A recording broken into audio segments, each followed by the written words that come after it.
Assalamualaikum warahmatullahi wabarakatuh. Selamat malam semuanya. Dan malam hari ini saya mau nonton lagi, yaitu video tentang Pak Prabowo ya. Dan videonya mungkin teman-teman belum menonton ataupun belum melihat. Jadi kali ini saya mau nobar dan nonton videonya Pak Prabowo menceritakan tentang waktu perang di Timor Leste ataupun di Timur Timur ya. Oke, bagaimana videonya? Mari kita saksikan dan kita dengarkan obrolan Pak Prabowo. Oke, mari kita tonton videonya teman-teman ya. Jangan lupa yang baru menemukan Hengki Reaction, like, komen, dan subscribe di channel ini agar saya tambah semangat lagi. Oke, kita tonton dulu videonya. Nah, kita nonton video yang ini teman-teman ya.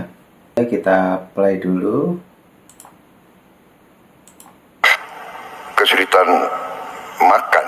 Tapi saya lahir tahun 51, kita baru 1 tahun merdeka. Tidak ada orang kaya waktu itu. Orang tua saya profesor, ya makan kita sangat sederhana. Makanya saya suka nasi goreng. Apa itu nasi goreng? Nasi goreng adalah nasi kemarin yang digoreng, ya kan? Saya kira Pak Edwin juga mengalami, benar nggak Pak? Iya, sekarang aja dia pengusaha sukses. Nah, ini teman-teman ya. Jadi Pak Prabowo menceritakan zaman dulu, waktu Pak Prabowo itu masih tugas negara ya, ataupun masih jadi Kopassus. Oke, kita dengarkan lagi. Kalau sekarang nasi goreng pakai telur 3, Pak. Itu nasi goreng itu nasi kemarin yang digoreng di pagi. Telurnya 1 telur dimakan 6 orang, ya kan? Didadar, tambah sedikit apa gitu, dipotong strip-strip. Jadi begini, intinya begini.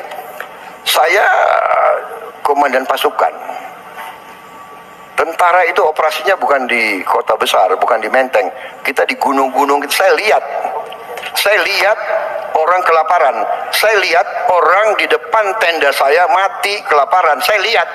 Anda tidak pernah lihat, saya lihat. Ya kan? Jadi di situ bagi saya masalah pangan itu utama. Dan sebagai tentara, sebagai komandan, kita mengerti bahwa tanpa pangan tidak ada peradaban. Tidak ada Republik Indonesia kalau tidak ada pangan. Kita waktu proklamasi 17 Agustus, kita perang lawan Belanda, tidak ada APBN. Tidak ada gaji untuk tentara. Tidak ada LP. Yang kasih makan siapa tentara? Saya tanya. Yang kasih makan rakyat di desa, petani-petani itu kasih makan. Saya pernah mengalami tahun 70. Saya di desa-desa rakyat kasih makan. Orang miskin kasih makan kepada tentara. Jadi bagi saya masalah pangan adalah utama. Jadi kalau saya nanti mimpin, bagi saya pertama food security, energy security, water security, clean government, ya kan, affirmative action, and then the economy. Kita will give opportunity for business to take the initiative and to flourish. That is why I say win, win, win, win. Everybody wins in a flourishing economy. Nah, itu obrolannya ya teman-teman. Jadi dia menceritakan masa perjuangannya dulu. Oke, mari kita dengarkan lagi. Dan kemungkinan ada pertanyaan ini dari kru yang ngobrol bersama Pak Prabowo ya. Oke, kita dengarkan. Saudara-saudara, kita harus belajar dari success stories ya. Saya tidak masalah ideologi, saya tidak komentar. Ideologi negara masing-masing negara. Kamboja punya, Thailand, Malaysia punya, Tiongkok punya, tapi we have to admit Tiongkok itu success story. Dia hilangkan kemiskinan. 1,4 miliar manusia dia bisa hilangkan kemiskinan di situ. So we have to learn. Kita harus berani juga seperti pemimpin-pemimpin Tiongkok. Kita harus hilangkan kemiskinan. But kalau kita hilangkan kemiskinan dan kelaparan bergizi, everybody will succeed. Everybody benefit. Saya kira demikian. Saya kira ini orang logika semua. They all right. You will understand. With high growth, everybody wins. Terima kasih. Oke, menarik. Ada juga sempat ramai Pak mempertanyakan kembali tentang hilirisasi. Ada yang bilang ke harga nikel sekarang sudah 30% turun, tahun depan diperkirakan akan oversupply, sehingga dipertanyakan lagi Pak, kita stop ekspor nikel. Soal hilirisasi kemudian diperdebatkan lagi. Perspektif Pak Prabowo apa Pak tentang rame-rame belakangan ini Pak, omon-omon belakangan ini Pak? Jadi begini, komoditas adalah komoditas. Ada harga naik, ada harga turun, tapi rata-rata, tapi yang paling esensial adalah bahwa nikel itu adalah suatu bagian, suatu elemen yang dibutuhkan oleh industri. Dan kita punya nikel, salah satu yang terbesar di dunia. Jadi kenapa kita harus jual nikel kita murah diolah di luar negeri?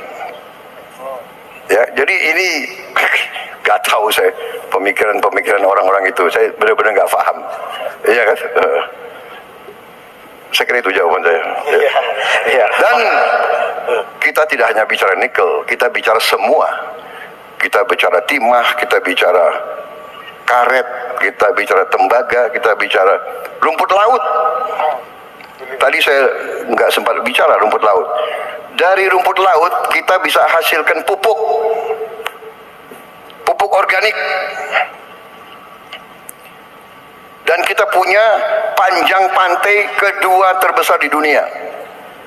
Saya lupa hitungannya, nggak tahu berapa puluh juta hektar kita bisa produksi rumput laut. Rumput laut selain untuk pupuk, rumput laut bisa untuk juga biosolar. Rumput laut tuh Pak? Rumput laut bisa biosolar. Dan ini sudah dilaksanakan di Bali, sudah ada beberapa, sudah diuji coba. Sekali lagi, karuniahnya kita terlalu banyak, ya. Jadi jadi hilirisasi tidak hanya satu, ya kan. Nanti sebagai contoh, Freeport berapa puluh tahun mereka sudah menghasilkan tambang. Baru kalau nggak salah tahun ini Presiden Jokowi meresmikan smelter di Gresik, ya Pak Erik ya. The first time in history. Akhirnya hasil tambang itu hilirisasinya di Indonesia, ya. Dan itu diketemukan kalau tidak salah 60 ton emas ya, 1 tahun ya. Kalau tidak salah, ya benar ya. Ya, jadi kalau tidak salah cadangan emas di Bank Indonesia sekarang kalau tidak salah hanya 120 ton. Benar, coba cek. Is it correct Pak Erik? Pokoknya di bawah 300 ton lah. Nah, oke. Jadi sangat menarik ya perbincangan Pak Prabowo ya. Oke, kita dengarkan lagi. Cadangan emas kita di Bank Indonesia. Ada staf saya nggak bisa cek. Bayangkan kalau sekarang kita hasilkan 60 ton emas setahun. In 3 years, 4 years kita cadangannya sama dengan 70 tahun. Itu hasil hilirisasi, ya. Belum yang lain-lain hilirisasinya. Jadi saya kira apa ya? You cannot go against logic. Janganlah mau minterin kita. You going against logic, go against common sense. Ya, ini tidak perlu PhD. Tidak perlu, bahwa kalau kita olah di Indonesia lebih untung untuk rakyat kita, ya. Saya punya datanya ada di buku saya. Berapa peningkatan nilai yang kita dapat, ya, on all those commodities. Contoh yang paling dasar, boksit. Boksit diolah menjadi alumina. Alumina diolah menjadi aluminium.